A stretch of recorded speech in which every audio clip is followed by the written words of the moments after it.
이제 종이 주의 종들인 이스라엘 자손을 위하여 주야로 기도하오며 우리 이스라엘 자손이 주께 범죄한 죄들을 자복하오니 주는 귀를 기울이시며 눈을 여시사 종의 기도를 들으시옵소서.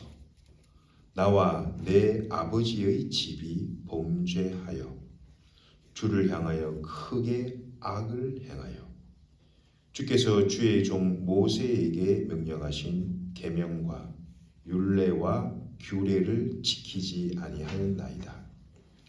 옛적에 주께서 주의 종 모세에게 명령하여 이르시되 만일 너희가 범죄하면 내가 너희를 여러 나라 가운데로 흩을 것이요 만일 내게로 돌아와 내 계명을 지켜 행하면 너희 쫓긴 자가 하늘 끝에 있을지라도 내가 거기에서부터 그들을 모아 내 이름을 두려고 한 곳에 돌아오게 하리라 하신 말씀을 이제 청하건대 기억하옵소서. 이들은 주께서 일찍이 큰 권능과 강한 손으로 구속하신 주의 종들이요 주의 백성이니이다. 주여 구하오니 귀를 기울이시사 종의 기도와 주의 이름을 경외하기를 기뻐하는 종들의 기도를 들으시고 오늘 종이 형통하여 이 사람 앞에서 은혜를 입게 하옵소서 하였나니 그때에 내가 왕의 술관원이 되었느니라. 아멘. 주님의 평강이 여러분과 함께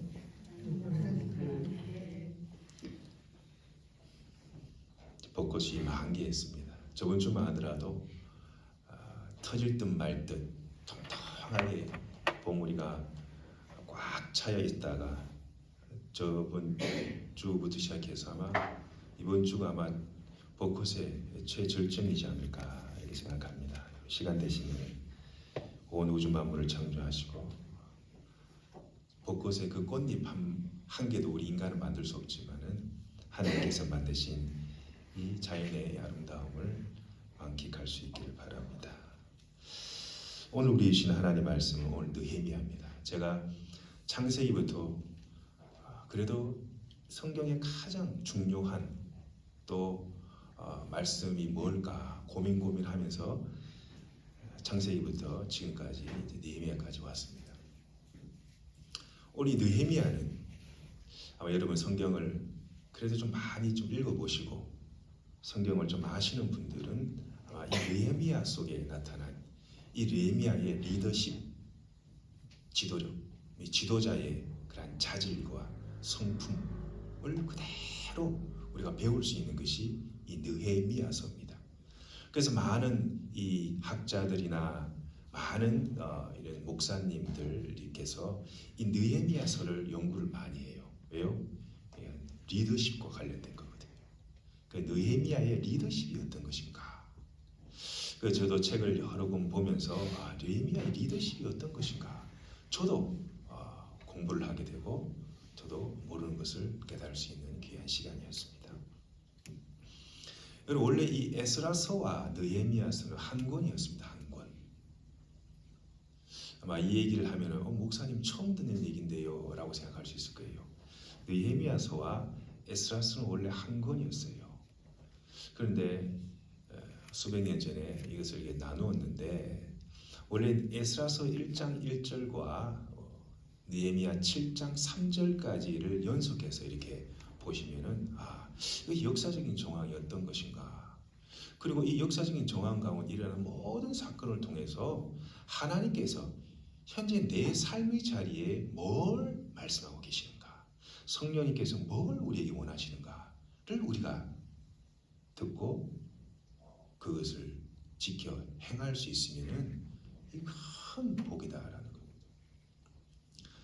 자, 여러분 역사를 보면은 이 역사적인 배경을 잠시 제가 설명해 드리면은 BC 586년, 그러니까 예수님 오시 before Christ라 그러죠. BC를 갖다가 예수님 오기 전 586년 전에 남유다가 바벨론에 의해서 그야말로 멸망당했어요. 그러다가 BC 537년에 그보다 좀 몇십 년이 더 지난 후겠죠, 그죠? BC 586년이니까 더 수십 년이 지난 BC 537년에 하나님께서 스룹바벨이라는 사람을 세워서 포로를 귀한 바벨론 포로 생활을 하고 있는 이스라엘 백성들을 고국 땅으로 귀환시켰습니다. 그때 그 귀환한 인원이 성경에는 4만 5천 명 해서 5만 명 그 사이, 정확한 숫자가 성경에 나와 있습니다. 대략 한 4만 5천에서 5만 명 정도가 자기 고국 땅으로 스룹바벨이 이끄는 그 인도로 고국으로, 자기 모국으로, 머덜랜드에 고국으로 갔어요. 거기 가니 어떻게 했습니까? 우리나라도 전쟁통에 완전히 바늘 하나 꽂을 수 없는, 여러분 유튜브나 이런 데서 가끔씩 한번 보시죠. 전쟁통에 완전히 잿더미가 된, 완전히 황폐하게 된, 애들은 울고 있고 엄마 잃은 아이들, 그 제대로 먹지도 입지도 못한 그 진짜 말로 거지 그 자체예요. 거지 그 자체. 우리나라가 70년 전에 그랬다는 거예요. 여기에 한국 전쟁을 겪으신 분들이 극소수이지만은 70년 전에 우리나라가 바늘 하나 꽂을 수 없는 완전히 잿더미 같은, 그것을 연상하면 됩니다. 나라를 재건하려고 고레스 왕의 칙령으로 BC 537년에 조국에 돌아가 보니 이 나라가 완전히 잿더미예요. 그래서 하나님께서 이 스룹바벨을 중심으로 이스라엘에 회복시키자. 무엇보다도 유대인들은 이 성전 공동체이지 않았습니까? 바벨론에서 생활하니 성전이 있습니까? 뭐가 있습니까? 그래서 우리 조국 땅에 들어가 가지고 예루살렘의 그 성전을 짓자. 그래서 열심히 예루살렘 성전을 짓기 시작합니다. 그런데 성전이 그냥 수월하게 잘 지어지면 얼마나 좋겠습니까? 온갖 음모와 방해와, 성경에 보면 산발락과 도비야와 게셈이라는 이 자가 얼마나 주의 전을 짓는데 방해를 하는지,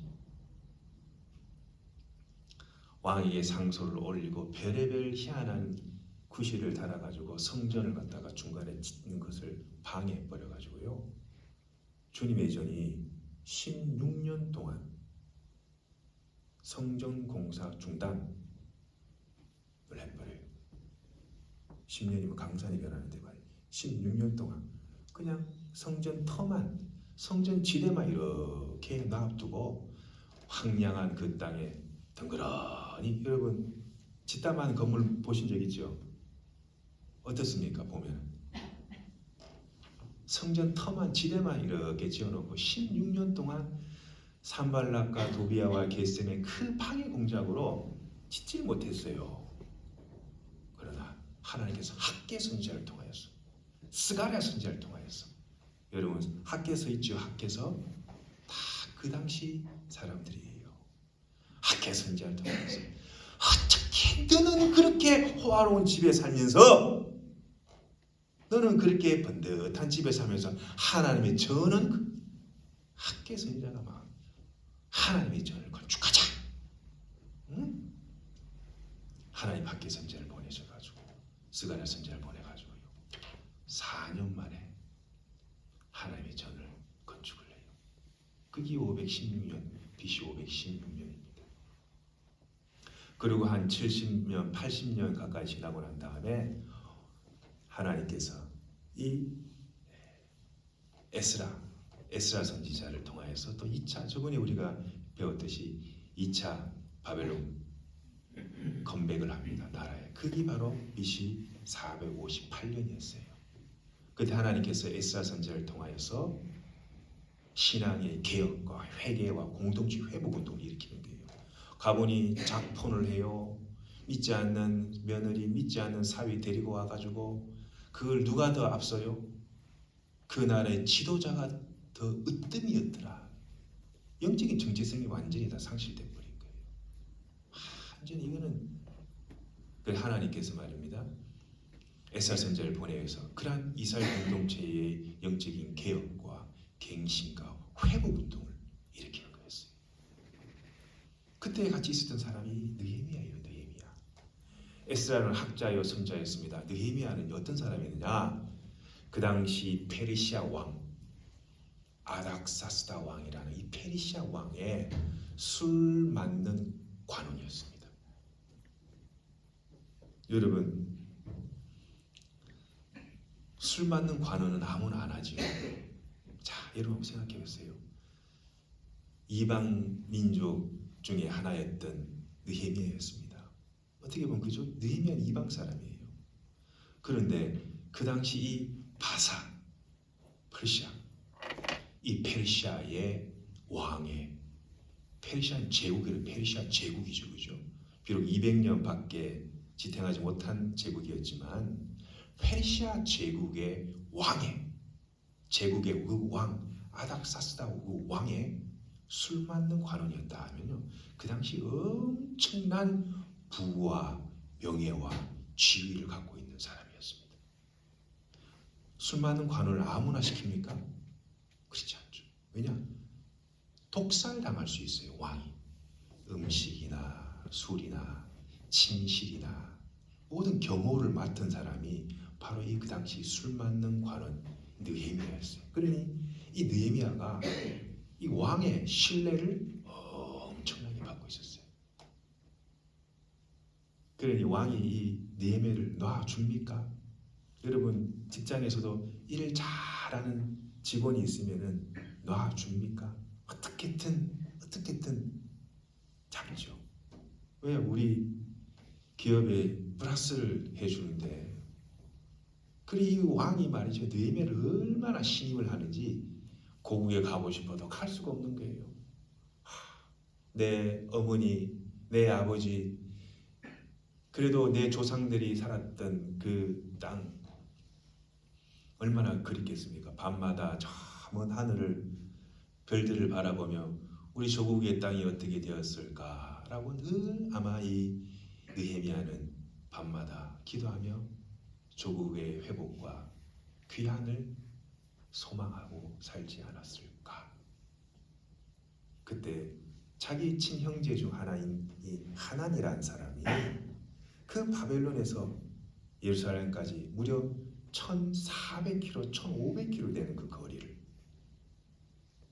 여기서 서울까지가 얼만큼 되는지 저는 잘 모르겠습니다만 하여튼 부산에서 대구까지, 부산에서 서울까지가 뭐 한 500km 된다 치면은 갔다 왔다 그 정도 3번을 왔다 갔다 하는 그 먼 거리를 죽음을 무릅쓰고 말이죠. 오다 그냥 죽을 수 있거든요. 그런데 이 느헤미야의 친동생이 하난이라는 사람이 그 일행들과 함께 느헤미야한테 꼭 무슨 보고를 하기 위해서 왔다기보다는 그 실상을 다 알고 느헤미야가 있는 이 수상궁에 이렇게 왔는데, 보아하니 느헤미야가 너무 궁금한 거예요. 내 조국이 지금 어떻게 되고 있는지, 사람들이 어떻게 살고 있는지, 그 현황이 어떻게 되고 있는지 너무 궁금해가 하나니한테 이렇게 물어봤어요. 얘야, 네가 본 나라가 지금 어떤 꼴이 어느 지경이 되냐? 그러니 하나니가, 형님, 말씀드리기는 너무나 참 죄송스럽고 민망하고 너무나 괴롭습니다. 나라가 완전히 황폐하게 되었습니다. 하나님께서 그 스룹바벨을 통하여 세우신 그 성전은 다 무너지고 성벽은 다 불타버리고 그야말로 남아있는 것이 전혀 없습니다. 완전히 그 땅은 황폐하고 사람들은 고통과 신음에 먹지 못하고 굶주리고 그야말로 사람 살 곳이 아닙니다. 그 그 이야기를 들은 느헤미야가 말입니다. 고통스럽고 너무나 마음이 찢어질 듯이 아파가지고 하나님 앞에 금식 기도를 하며 또 회개 기도를 합니다. 여러분, 이 리더의 모습이죠. 느헤미야가 죄를 지었습니까? 느헤미야가 죄를 지은 건 하나도 없어요. 엄밀히 말해서 느헤미야 죄를 짓지 않았는데 오늘 우리 이그라 집사님이 기도했던 것처럼 말이죠. 나의 죄가 공동체의 죄요. 나의 형통이 공동체의 형통이라는 공동체 의식이 이 바로 이 선민 사상이죠. 이 언약 사상이 아주 강해요. 다시 말해서 애국심이 강해요. 애국심. 여러분, 지금도 우리나라에 흩어져 있는 한 250만 되는 우리 한국 우리 동포들이 살고 계시죠. 5대양 6대주에 그 나라를 위해서 얼마나 기도하는지 모릅니다. 나라가 그래도 잘 돼야 될 건데 한인 사회를 다 이루어 가지고요. 그래도 나라를 위해 기도하고 참 나라를 위해서 매일 삶의 자리 순간순간마다 눈물로 기도하는 그러한 한인 디아스포라들이 많다라는 겁니다. 저는 제가 옛날 20년 전에 미국에 교환학생으로 갔을 때 그때 참 저를 아들처럼 그래 아껴줬던 권사님 한 분이 계셨어요. 제가 어떻게 20년 만에 연락이 돼가지고 제가 이렇게 목사가 되었다고 하니까요. 너무 기뻐하시고 너무도 놀라워하시고 저를 위해 매일 새벽마다 그렇게 기도해 주신다고 하시더라고요. 너무 감사하더라고요.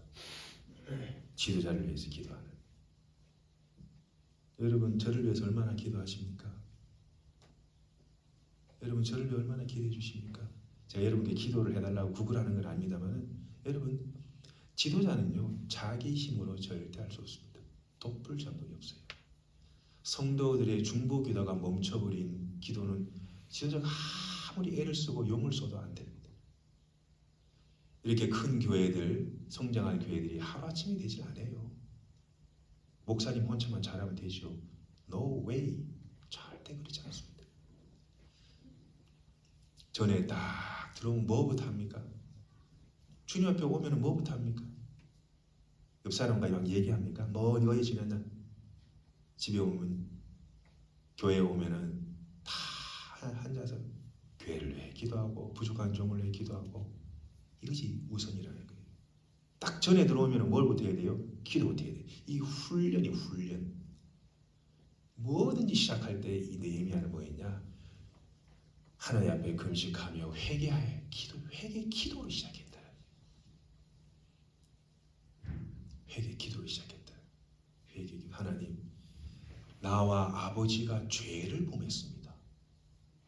하나님께서 말씀하시기를 이 모세의 언약처럼 하나님을 불순종한 사람은 하나님께서 흩어버릴 것이다.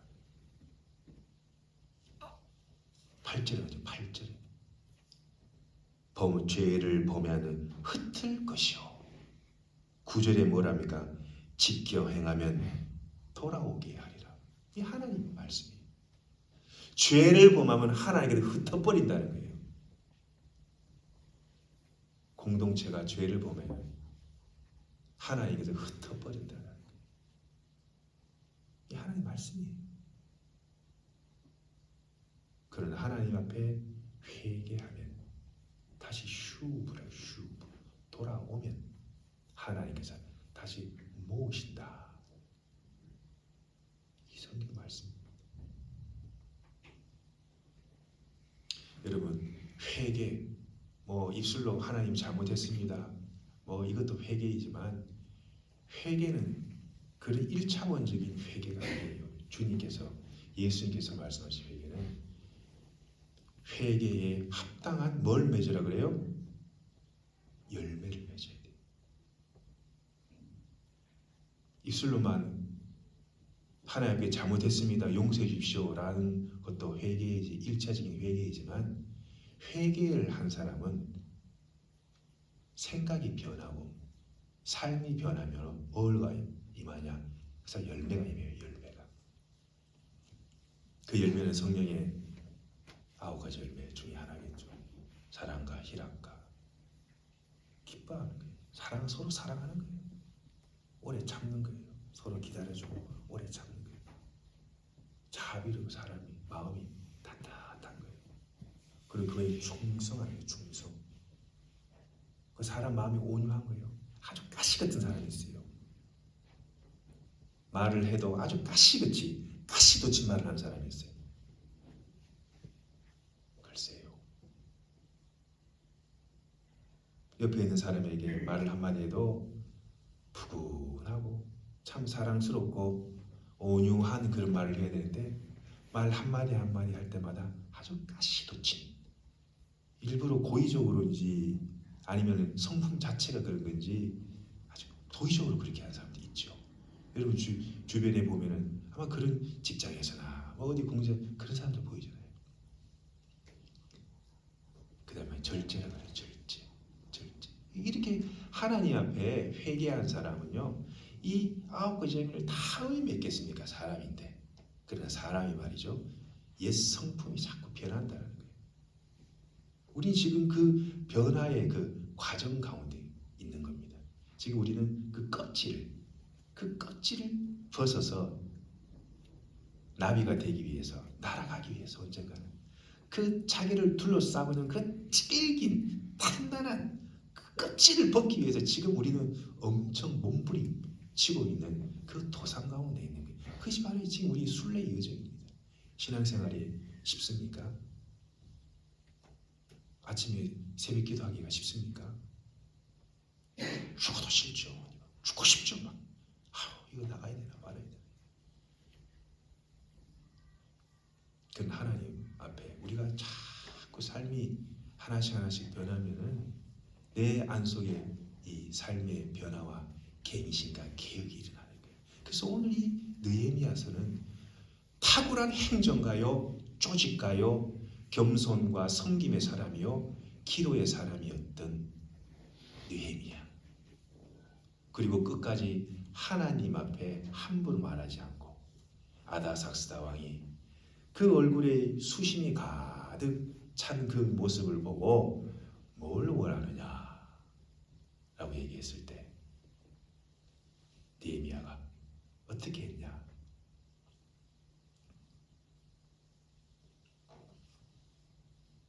느헤미야가요, 하나님께 묵도를 해요. 묵도. 왕이 물었을 때 탁 말할 수 있잖아요. 이거 해주세요. 저거 해주세요. 그 느헤미야는요, 잠시 멈춰 하늘을 바라보며 하나님 앞에 묵도합니다. 왜 그런지 아세요? 느헤미야가 이 아닥사스다 왕을 만나기 위해서 성경에는 정확하게 나와 있지 않지만은 무려 4개월 동안 하나님께 기도하고 있었어요. 그 당시 이 바벨론, 이 당시 페르시아의 이 왕은요, 겨울이 되면은 수상궁이 있지 않아요. 저기 바벨론에 갔다가 몇 달 쉬다가 따뜻한 봄이 되면은 오거든요. 3월이나 4월 되면 온단 말이에요. 그러니 11월, 12월 이 기슬레월이라는 것은 11월, 12월 추울 때란 말이에요. 근데 그런데 3월 달 되면은 봄이 따뜻하니까 그 4개월 동안 그 니산월이 되게 있고까지 느헤미야는요 하는 기도했다는 거예요. 그리고 4개월 후에 왕을 이렇게 다 만나지 않습니까? 하나님 앞에 수심이 가득한 느헤미야의 그 얼굴을 하나님께서 그 왕의 마음을 움직여 가지고 뭘 원하느냐. 그러니 이 느헤미야가 하늘을 향하여 조용히 묵도하며 왕이시여, 이 나라 제 조국 내 이 고토가 황폐할 대로 다 황폐하였고 성전과 성전벽, 성전 지대는 완전히 다 무너졌고 너무나도 이 나라가 생각할 때마다 가슴이 아픕니다. 저로 하여금 나라로 저희 조국으로 돌아가게 하셔서 성전벽을 재건할 수 있도록 은총 내려 주시옵소서. 그 기도가 바로 말이죠 11절 기도예요. 11절이 뭐라 그러냐? 주여 구하오니 귀를 기울이사 종의 기도와 주의 이름을 경외하기를 기뻐하는 종들의 기도를 들으시고 오늘 종이 형통하여 이 사람이 바로 이 아닥사스다 왕이에요. 아닥사스다 왕 앞에서 은혜를 입게 하옵소서. 이렇게 하는 기도했더라. 하나님께서 이 느헤미야의 기도를 들으시고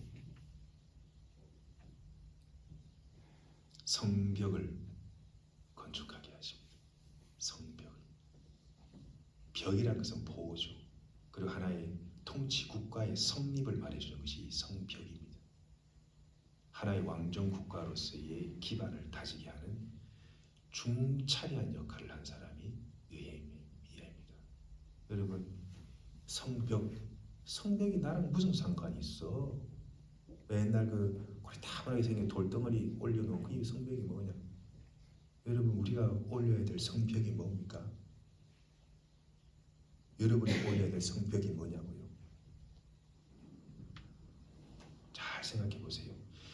지금 내한테 무너져 있는 나의 성벽은 무엇인가?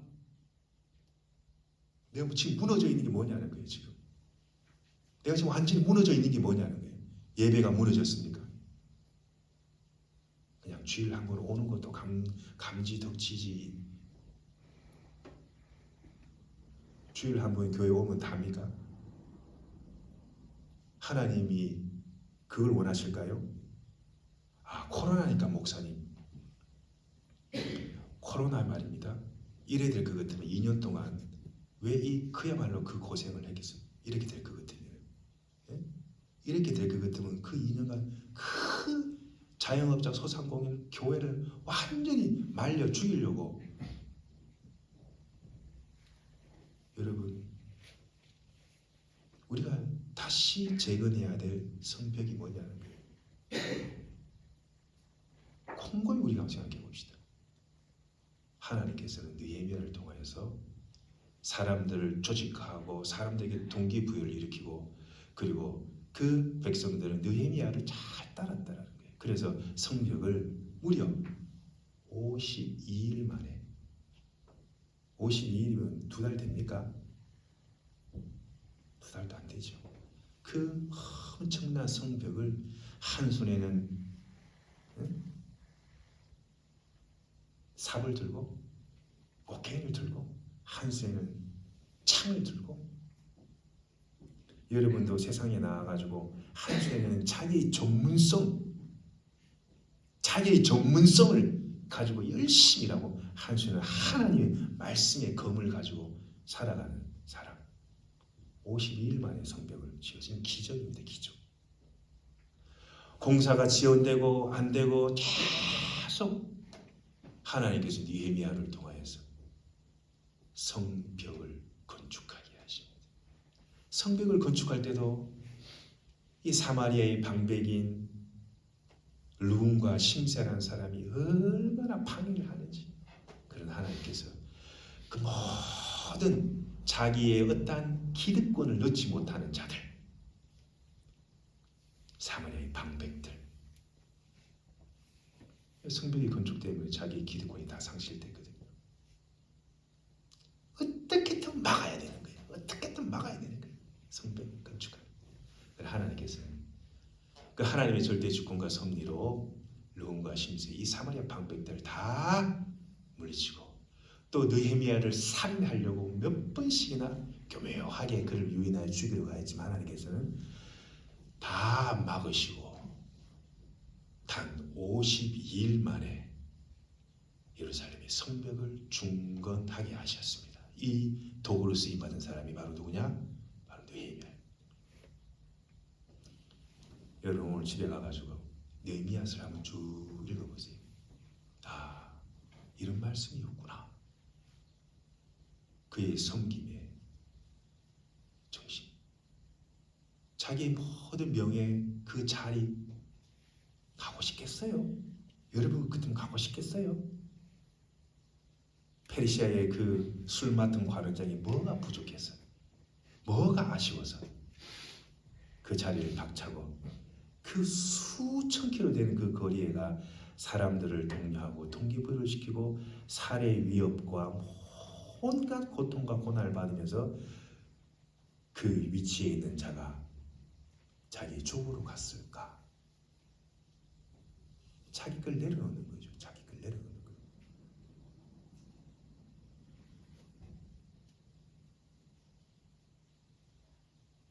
그 지위를 내려놓는 거예요. 자기의 그 편안한 삶, 안락한 삶도 내려놓는 거예요. 우리 예수님께서 그러셨잖아요. 호산나 다윗의 자손이요, 예루살렘을 입성하신 주님께서 그 당시 왕으로 추대하려고 하는, 그 당시 사람들이 알지 못해서 그를 정치적인 어떤 메시아로 받들여 그를 높이려고 하였지만, 예수님은 그런 거 신경 쓰지 않고 자기를 내려놓고 하나님과 동등됨을 취할 것을 여기지 아니하시고 자기를 낮추고 낮추셔서 십자가에 죽기까지 하셨어요. 왜? 그리스도의 겸비의 정신이지 않습니까? 느헤미야와 비슷하죠. 자기를 내려놓는다는 거예요. 이거 안 되면 말이죠, 재는 없습니다. 회복 없습니다. 절대 있을 수가 없어요. 교회 내에도 마찬가지죠. 기득권, 내가 오랫동안 교회를 섬겼는데, 내가 개척 멤버인데, 그런 마음 자체가 있으면 안 돼요. 다 하나님께서 은혜 베푸셔서 긍휼 내려주셔서 자비 내주셔서 죽을 지인 하나님 나를 건져주셨다는 그 은혜에 감사의 마음으로 하나님 얼굴을 마치 들 수 없던 그런 마음으로 교회를 충성하고 섬기는 사람들이 많아지면요, 외부에서 누가 와도 교회가 참 사랑이 많은 공동체구나 대번이 압니다. 대번이 알아요. 그냥 사람들이 왔다 가는 거 그냥 무심코 생각하면 안 돼요. 이 교회는 교인들이 기도를 많이 하는 교회구나. 참 사랑의 공동체로 섬김과 충성과 봉사가 그 교인들에 가득 차 있구나. 목사가 이거 해라 저거 해라 이거 해라 저거 해라, 그런 교회가 아니라 평신도가 다 리더가 되어가지고 교회를 내 일처럼 그렇게 맡아 일을 감당한다면 하나님께서 이 교회를 부흥시켜 주지 않겠습니까? 그렇게 살다가 하나님 앞에 가고 싶지 않습니까?